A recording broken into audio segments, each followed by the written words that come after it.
So I conducted a session today with the students of Imperial School of Management and Banking.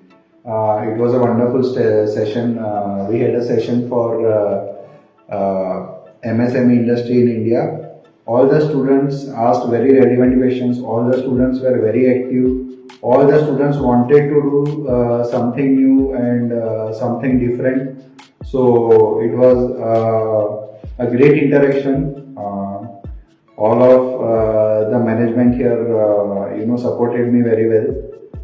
It was a kind of first session for me, and in future we will do many more sessions with the students, and they are great participants, and I wish them all the luck. Thank you.